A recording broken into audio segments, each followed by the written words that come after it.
Hi friends, welcome to Meena's tales. இன்றைக்கி நம்ம ஒரு நவராத்திரி விழாக்கு தான் பார்க்க போகிறோம். இது எங்கள் சித்தி சித்தப்பா வீடு. இவங்க வீட்டில் தான் நாங்களும் குடியிருக்கோம். அவங்க வீட்டில் தான் நவராத்திரி குழு வச்சுருக்காங்க. பாருங்கள், குழுவோட இந்த 9 நாளுமே அவங்க ரொம்பவே சிறப்பாக செய்வாங்க. திருவிழா மாதிரி நாங்கள் கொண்டாடுவோம் இந்த 9 நாளுமே. பாருங்கள், கொலுவில் 5 படி 7 படி 9 படின்னு கணக்கில் வைப்பாங்க. அம்பிகை கொலு வீற்றிருக்கும்போது அவளிடமிருந்து 9 சக்திகள் 9 படியாக நம்மை காப்பதாக ஐதீகம்னு சொல்லுவாங்க.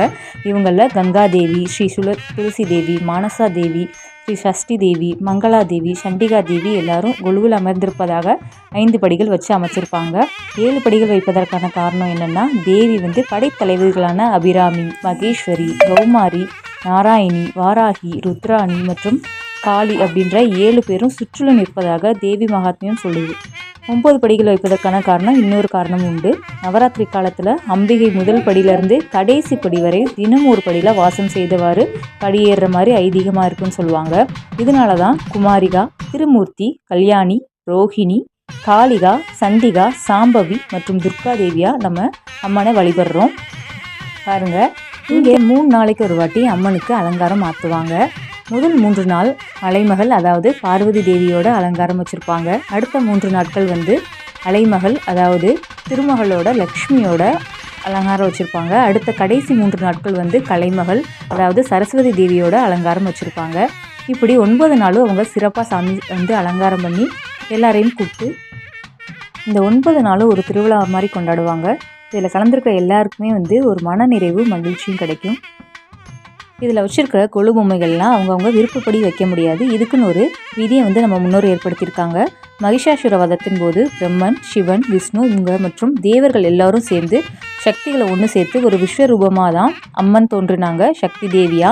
இந்த நேரத்தில் மும்மூர்த்திகளும் தேவர்கள் எல்லாருமே தங்களிடம் உள்ள ஆயுதங்கள் எல்லாத்தையுமே கொடுத்துட்டு நிராயுதபாணியாக நின்னாங்க. அவங்கள தான் நம்ம பொம்மையாக கொலுவில் நிறுத்தி தெய்வங்களாக வழிபடுறோம்.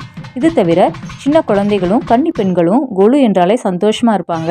நவராத்திரி நேரங்களில் அவங்க இந்த இடத்தையெல்லாம் சுற்றி இது என்ன பொம்மை, இது என்ன பொம்மை, இது இப்படி நிற்குதுன்னு சொல்லிட்டு நிறைய கேள்விகள் கேட்பாங்க. பாருங்கள், இங்கேயும் இந்த மாதிரி குட்டி பெண்கள் எல்லாம் இங்கே கோலாட்டம் ஆடுவாங்க. இந்த 9 நாளுமே ஆடுவாங்க. அவங்க ரொம்ப சந்தோஷமாக நல்லா அலங்காரம் பண்ணிட்டு ரொம்ப அழகாக பாட்டு பாடி அவங்களோட மகிழ்வை வெளிப்படுத்துவாங்க. இந்த கொலு நேரத்தில் ஒவ்வொருத்தவங்க ஒவ்வொரு மாதிரி வழிபாடு வச்சுருப்பாங்க. சில பேர் பாட்டு பாடி வழிபாடு பண்ணுவாங்க, சில பேர் கதைகள் சொல்லி வழிபாடு பண்ணுவாங்க. சில வீட்டில் இந்த மாதிரி கோலாட்டம், இந்த மாதிரி குழந்தைகளை வச்சு ஏதாவது நடனம் ஆடி அந்த மாதிரி சிறப்பாக கொண்டாடுவாங்க. இந்த மாதிரி செய்யும்போது குழந்தைங்களுக்கு சின்ன வயதுலேருந்தே தெய்வ பக்தி, ஆன்மீக ஈடுபாடு, தல தரிசனம் இல்லை இதில் எல்லாத்துலேயுமே நம்பிக்கை நல்லவங்களாகவும் ஒழுக்கமுள்ளவங்களாகவும் வளர்வாங்கன்றது நம் முன்னோர்களோட நம்பிக்கையாகவே இருந்துட்டு வருது. மனிதர்களுக்கு 6 அறிவு வேலை செஞ்சு உலக இயக்கத்தை அறிய வேண்டும் என்பதே இந்த குழுவோட முக்கிய தத்துவமாகவும் இருக்குது. பாருங்கள், இதுக்கப்புறம் என்னென்ன நடக்குது நீங்களும் பார்த்து நீங்களும் இந்த நவராத்திரி விழாவில் கலந்துட்டு அம்மனோட அருளை பெற்றுக்கோங்க. பாருங்கள், தொடர்ச்சியாக சாமி கும்பிட்றதையும் பார்ப்போம்.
இன்றைக்கி முதல் நாள் பிரசாதமாக சக்கரை பொங்கலும் சுண்டலும் செஞ்சுருக்காங்க.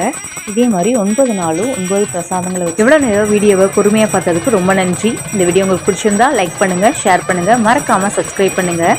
தேங்க்ஸ் ஃபார் வாட்சிங்.